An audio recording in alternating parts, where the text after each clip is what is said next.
Today we're going to be talking about convolutions versus conglomerations. Long, big words, aren't they?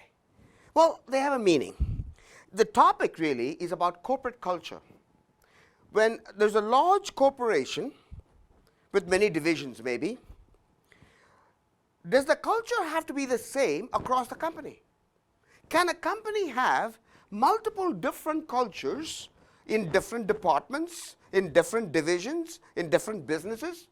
Can a company have different cultures, or is it a requirement? Is it essential that companies must have one common culture across the company? That's the conversation we're going to have today. And I'm going to talk to you about two kinds of companies. One that's a convolution, and the other that's a conglomeration. To understand that distinction, I'm going to draw a parallel to another topic where that distinction is much more easily understood. And the topic is brands. Brand is a related topic to culture.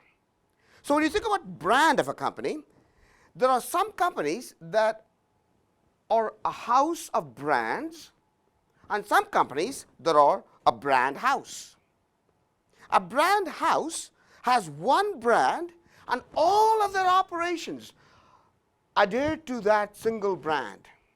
In contrast, a brand house has lots of different brands. In fact, sometimes you don't even know the name of the parent company.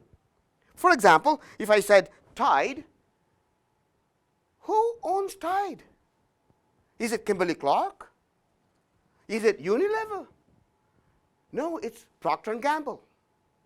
So Procter & Gamble has brands like Tide, Bounty, Gillette, Duracell. Look at the varying products.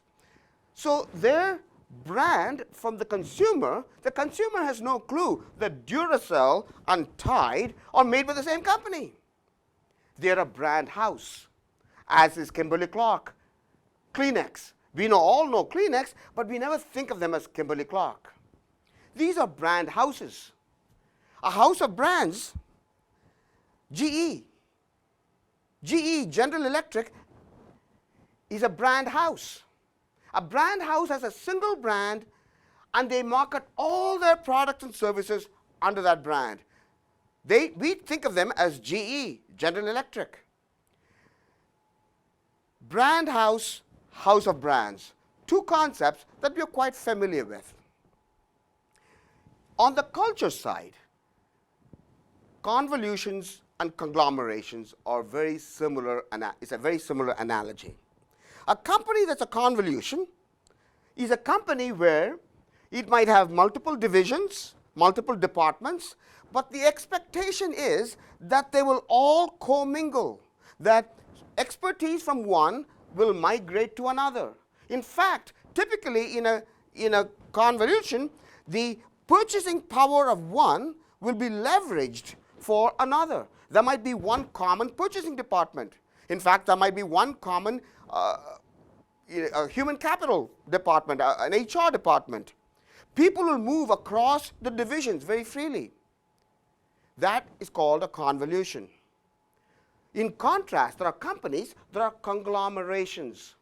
Essentially, there are multiple companies that happen to be owned by one common entity. Think of it, the common entity, as the bank. This bank apparently owns these different companies. An example would be Danaher. You probably have never heard of Danaher, but they have multiple companies that you have actually gone and bought products from. For example, Berkshire Hathaway. You probably couldn't tell a single name of a company that Berkshire Hathaway owns, but you probably bought products from them. I mean, here they are, See's Candy. Berkshire Hathaway operates as a conglomeration. They're a financial ownership of multiple companies. When you have a conglomeration, you can allow each company to have a different culture, because each company operates as if it's a separate entity. So each company can design its own culture, connect the culture to its brand, operate independently. All they depend on the parent is for financial resources. In contrast, a convolution, like General Electric is a convolution, even though they have multiple divisions, huge company, the expectation is that there is a common culture across GE, that somebody in the appliances division, which by the way they recently sold, but somebody in the appliances division can move to the jet engine division, can move to the nuclear reactor division, in fact can move to the GE Capital division. GE, being a convolution, has to have a common culture to facilitate that kind of movement. GE, as a convolution, uses its purchasing power in the industrial products to enhance its gross margins in the medical products, because the industrial products have much more volume than the medical products do. In contrast, Danaher, which is a conglomeration, doesn't actually leverage the purchasing power of one division into another division. Companies choose to be a convolution or a conglomeration for different reasons. A company that is a convolution must have a common culture across, otherwise it will not operate well. Companies that are conglomerations can have separate cultures in each of its divisions. So to understand, should you have a common culture across your company or not, you have to ask yourself, are you a convolution or are you a conglomeration? Now, chances are that unless you are a really large company, you're unlikely to be a conglomeration. But sometimes that does occur in smaller companies.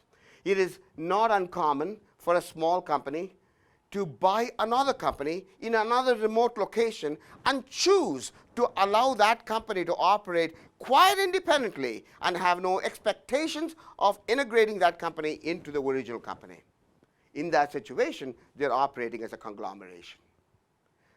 So ask yourself, is your company a convolution or is it a conglomeration?